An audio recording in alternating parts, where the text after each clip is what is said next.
Without a doubt, this has been one of the worst times in our modern history. A new, oppressive enemy has come to attack us and take away the little things we cherish most. The little minds are quietly affected by the new normal. We lost so much. Some of us, everything. But we are still here.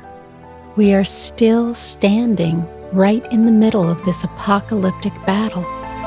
This war is keeping us apart from our families and our loved ones, while the enemy still lingers around.